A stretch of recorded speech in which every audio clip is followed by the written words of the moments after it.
It's time for an Out and About with Jamie Grout podcast, and this time around we talk to Brad Sponseller, who is the pro and manager at Westwood Golf Course. And of course, they have a new clubhouse there and also a deck that you can enjoy at Westwood Golf Course. And they have so many events coming up here for the rest of the spring and summer and fall months that you'll want to find out about. And they also host anniversaries, birthdays, class reunions, and whatnot out there. They have a simulator out there too, and great food at Westwood Golf Course in their clubhouse. And you'll find out all about that in this podcast that's coming up on Out and About with Jamie Grout. But first, a word from our sponsors, including Wesley Life Park Center. Pursue your joy at Park Center by offering living options across a continuum. Park Center provides vital, enriching environments for everyone. A community for healthy living focused on holistic health and well-being. Their programming enhances emotional, intellectual, and spiritual wellness and enables you to live a life that's healthier in every way. Park Center is at home in Newton with many residents and team members having lived their lives. To learn more about Park Center's different levels of living and to find a lifestyle that's right for you, contact Lisa Zylstra at 641-791-5000. As I've said many times, I'm so glad that my sister lived at Park Center for the last few years of her life. She had great care there, and they'll take great care of you too at Wesley Life Park Center. Another fine sponsor is Newton Clinic, and spring is a great time to check your health, and you can check that at Newton Clinic. Staying up to date on annual visits and screenings helps catch issues early and keeps you feeling your best. A quick visit now can make a big difference later, and on their Facebook page they say spring cleanings checklist goes something like this: your annual physical, preventative screenings, and the medication review at Newton Clinic. Check them out for your spring cleaning checklist at Newton Clinic. Another fine sponsor, Ryan's Tire and Auto on First Avenue, Newton. I stopped in there today, and I'll tell you, it's a great place to go just to have a nice chat with people. I ran into people I knew. It was just fantastic at Ryan's Tire and Auto, and I had an oil change there. They did a great job at a great price at Ryan's Tire and Auto, and they take pride in delivering more than just tires and vehicle maintenance at Ryan's Tire and Auto. They provide an unwavering commitment to great service each and every single day at Ryan's Tire and Auto. As a locally owned and operated small business, they understand the importance of building lasting relationships with their valued customers at Ryan's Tire and Auto. Another fine sponsor is Advantage Credit Union. If you've been fouled by your financial institution, then blow the whistle. This is Coach Miles from Advantage Credit Union with some one-on-one for a financial victory. At ACU, you're treated like you own the team because you actually do. Advantage Credit Union offers great deposit rates. You actually earn interest instead of paying a monthly fee at you know where. Make shot, good! If you live or work in Jasper County or 18 other central Iowa counties, you are eligible to join. Visit us in downtown Newton or online at acuiowa.org. It's a game winner at ACU. Member NCUA. It's time for an Out and About with Jamie Grout podcast, and with me is the golf pro at Westwood Golf Course, Brad Sponseller. And, you know, I have not been out here to the clubhouse since they had their big grand opening, but I wanted to do an update with Brad because this is a great place to not only hang out after you've had a round of golf or before you have a round of golf, but there's so many other things that you could have out here in terms of events. And I have it by good authority that there have been all kinds of class reunions, birthdays, celebrations out here. Maybe you can expound on that a little bit, Brad. Yeah, it's been a little bit different. We've booked a couple of graduation parties. We booked a couple of the class reunions with the all-class reunion coming up here in June. We don't close the facility for those parties at this time of year. So as long as they know that we're going to have some golfers coming in and out, or maybe somebody sitting and having a pizza, we can kind of corner off a side of the room for them and let them have their thing. So that's worked out really nice. We've had a couple of parties so far. We do close for private parties in the wintertime. I believe it's from the 1st of November or middle part of November to the end of February. If some business outing or something like that wanted to have the building closed, we do that. We don't do it we only had one over the wintertime. Maybe as the years go on, we may get a few more of those. But yeah, for these little parties, I think it works out great, especially for the graduation parties, because you don't really have 100 people here at one time. most graduation parties, people come in and they hang out for 15 or 20 minutes and then they're off to another graduation party. I know those graduation parties are really tough because you get so many of them, and you just can't sit at one for too long. So that's the nice thing with graduation parties. And then with us having the concrete patio out in front now, that's going to make it a lot easier for people to be able to mingle outside and not have to be inside the entire time. That was not done last summer when you were here. Yes. For the chamber outing, or not for the chamber outing, but for the ribbon cutting with the Chamber of Commerce. That got done late last fall. We got all the tables and chairs out, and by the time, unfortunately, it was done, it wasn't really sit outside weather. So we went ahead, and so now we got that all done. We got the outside veranda done. I think that's what we want to call it, the veranda, the open-air shelter. So we got a little shade for people to sit out there. But with those little parties and people sitting inside, sitting outside, it's going to work out pretty good for us. Now, is the clubhouse open in the wintertime? Because I see behind me a big screen. Yes. Maybe you could talk a little bit about that. Yeah, Brian. we got 2 simulators with Full Swing Golf. They're really cool. They're really lifelike. They got about 70 or 80 golf courses on them that you can come out and play. So we were open all winter long. They rented out really good. We did a league for men and women. For 11 weeks, we had 43 two-man teams, so we had 86 people out here once a week playing golf on the simulators, which is really great for us because it brought in a revenue stream that we've never had. We've never been open in the wintertime, besides just a couple people stopping out once in a while just to make sure that I was still kicking when I was sitting in the shop. So, and I always appreciated that just in case, you never know. But yeah, so it worked out really great.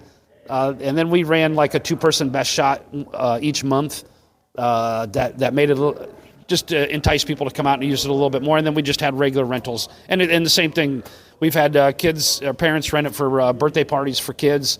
They rent them for a couple of hours. And there's more than just golf on there. There's skee ball and there's football and rugby. How do you play rugby on a simulator? Yeah, I wondered about that too. Yeah, I haven't seen it anybody play that one yet, but it's on there. So it's kind of cool. So it's not just golf. There's all kinds of little games. There's dart games and baseball games and all kinds of little things on there. How neat is that? And you serve food here. Tell us about that. Yeah, the food is really good. Jeremy Armisen, our clubhouse manager, put together a nice menu for us. The pizzas are really good. The wings are really good.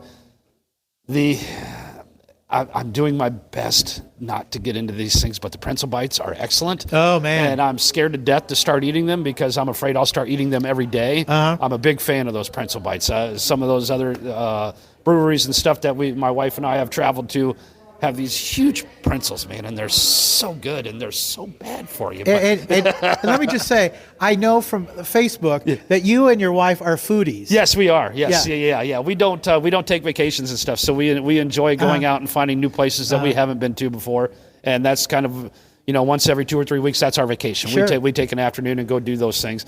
But I try to stay away from those places that have those pretzels because that really scares me because they're so darn good. I really love them. But, so these pretzel bites are really good. These appetizers that he's put together are really nice. We don't have a full restaurant menu or anything like that. And everything that we do is either air fried or the pizzas are fresh. So they're healthy, which makes me a little bit more into the pretzel bites, but I'm still fighting that urge to not get into those. But I see them. I've made them for quite a few people, and a lot of people have. Once they started getting them, they haven't quite stopped. So I've been very proud of myself for not doing that. But I've had pretty much everything else on the menu. The other things that the guys really like is the Chicago dogs. I don't think there's any place else in Newton that you can get a Chicago dog. Jeremy came to us he was at the Iowa Cubs as their I think it was their suite manager or something like that. So he learned those Chicago dogs very well.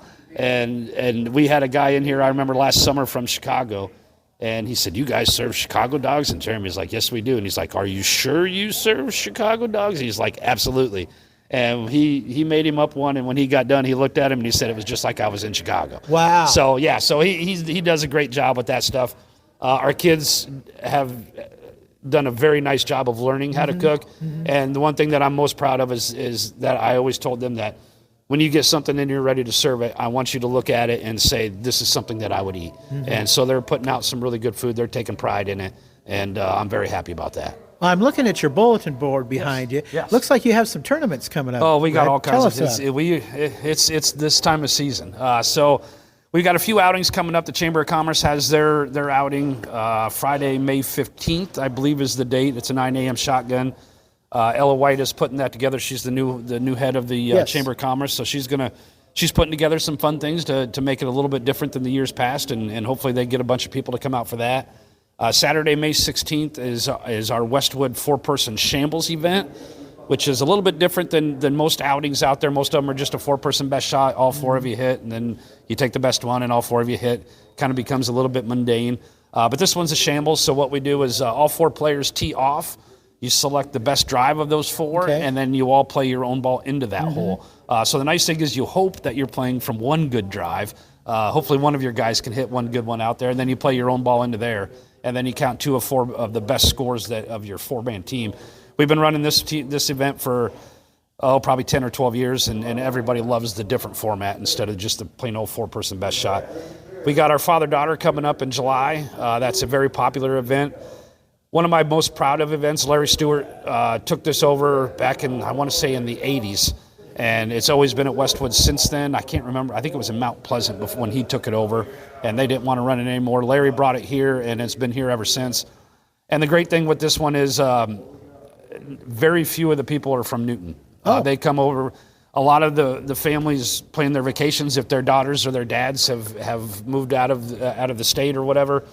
But almost everybody comes from out of town for this event, and they come from all parts of Iowa. They come from all parts of the United States. Like I said, they plan their vacations when they come home and visit either their daughters or their parents or whatever the case may be, and they come here and they play golf for a day, and everybody loves it. They come and some of these people have been playing here for 40 years. They played in this event, and every year they make sure they tell me, now I'm at 41. This time I'm at 42.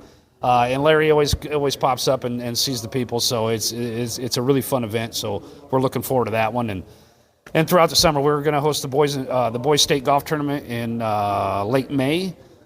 So I think we're getting the Class 1A this year. Wow. That's going to be on a Tuesday and Wednesday after Memorial Day. We're also going to host the state co-ed boys and girls golf tournament a couple weeks after that. Wow. And then we got our men's leagues popping up in June, and ladies leagues ladies night on Tuesdays, and then senior leagues on Mondays. So there's always something we got going. But the most important thing that we also like to maintain is we want to keep open golf available.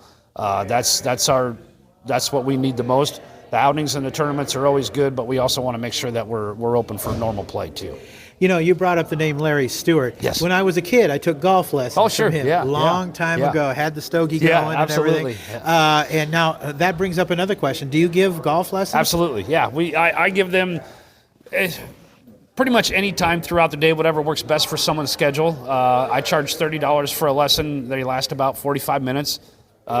Juniors, teenagers, young people, old people, whatever it is, men, women, I can make them better. That's the most important thing. I go far enough back that I remember this was not an 18-hole golf course. Yeah. It was just, it was just 9 holes. Yeah, the original 9. Yeah, and it costs a lot to maintain this golf course. Yes, it Maybe you does. could talk about that, Brad. Yeah, Nick Cummins, the Parks Operations Superintendent, he's been here for, I want to say, 17 years with us. He is one of the best, without a doubt. He for the maintenance budget that he gets provided and the part-time staff that he gets hired, they're second to none. They do such a good job, and the money that he's able to have in his budget to be able to put out the golf course that we're able to do. We're not up there with the lines of the top name private country clubs and stuff like that, but as far as your normal public golf courses, we are one of the best. The conditions of our course are excellent. Our greens are quick. They run very smooth. They're in good shape. Fairways are in excellent shape. The tees are really good, and we're just so happy with what Nick has done. It started with a couple of superintendents before him. With things like that, it's buying the chemicals. It's taking the time to mow everything correctly, and Brett Rowetter started with that in the early 2000s, and then Cal Van Rees took over for him, and Nick came here in 2009, and every year this golf course just seems to get a little bit nicer. Okay, from a guy who does not know, from a layman's standpoint, how do you judge a good golf course?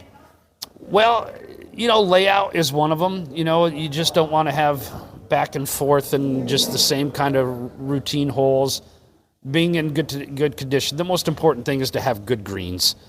So when people are putting on them, they're not bumpy and they don't have holes and they're not sandy and all that kind of good stuff. But for me, I like the layout of golf courses. When I go play a different golf course, when I get done, the first thing I think about is, could I play this golf course every day? Could I be a member here and play here every day? And there's a lot of golf courses that I played that it's like, this is a nice place, but I wouldn't want to play here every day. Because it's boring? Yeah, no, I wouldn't say there's just a different layout or what I like to see in a golf course or whatever the case may be. Maybe it's too tough. Maybe they just have different things in areas that didn't work for me or whatever. And everybody's opinion is different, and that's okay. That's not a problem. When I took this job back in 2008, I had never been down here before. I had never seen the golf course. I started in January. We had an ice storm earlier that winter, so I couldn't see anything of the golf course until it started to melt.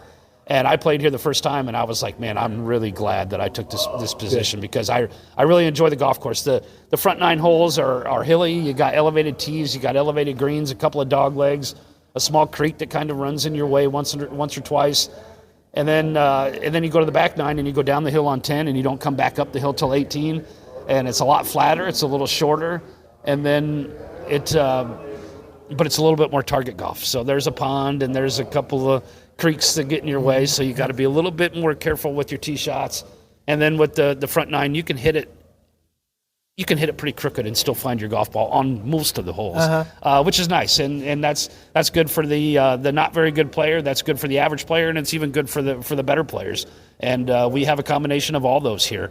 Some people tell me when they check in, they're like, well, I'm not very good. And it's like, well, if we only had good people playing golf, we wouldn't be open. The average golfer, shoots about 105 or 106 for 18 holes, and there's nothing wrong with that, Okay. Some guys shoot a little bit better, some guys shoot a little bit worse, but that's okay as long as you come out and you have a good time. Hopefully, if you're a 100 shooter, you get a couple of good shots or make a couple of putts that just make you happy and make you want to come back again.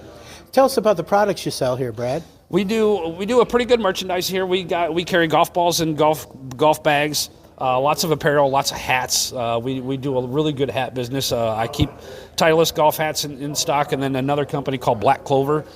These hats are very comfortable. They're very popular, and if you see the little clovers on hats when you're out and about, that is what everybody is really starting to like. And then we have polos and jackets and stuff like that from FootJoy, golf shoes from FootJoy, and most of the big companies we have accounts with. So if it's not something that we don't have, we can always order it for you as well too. Okay. Getting ready to wrap up here in just a minute. What kind of golfer are you? Do you ever have a chance to get out and play? It sounds like you're a busy man. I'm not as good as I used to be. Working this position, not just this kind of job. I don't get to play nearly, everybody thinks that I play golf every day, and I don't. I wish I could. And then being married and having a couple of dogs at home, sure. That also kind of takes up a little bit of my time.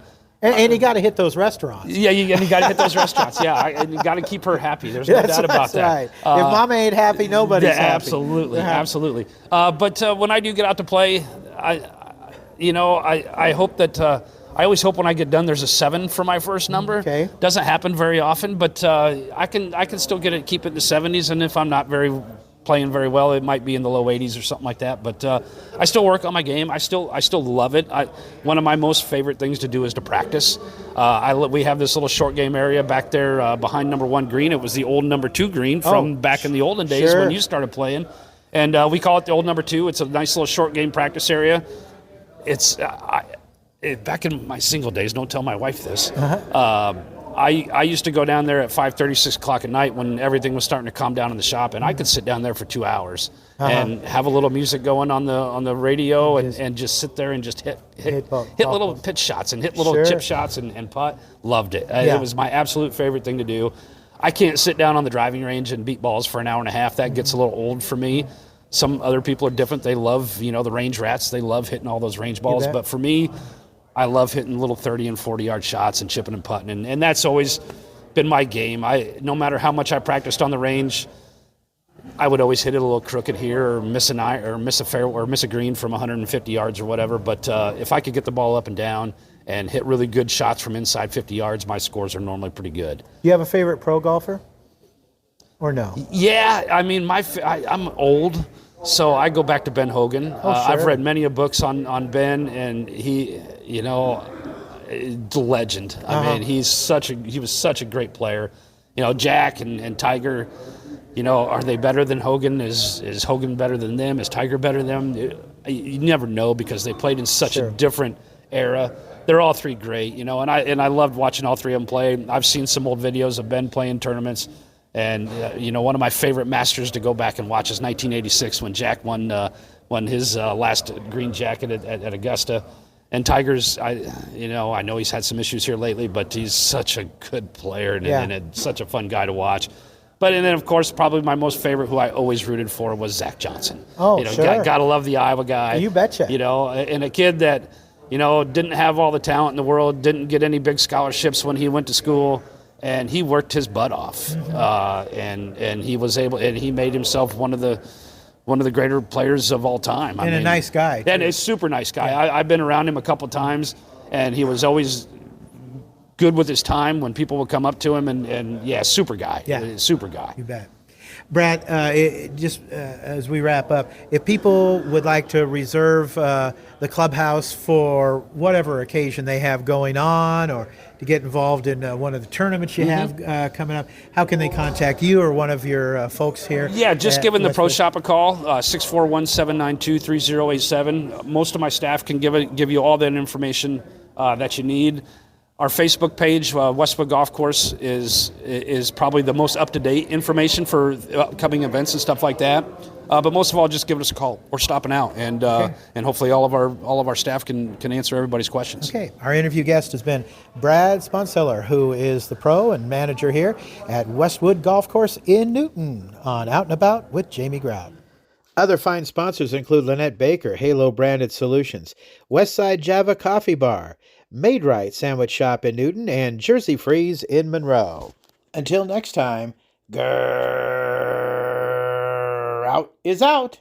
See ya.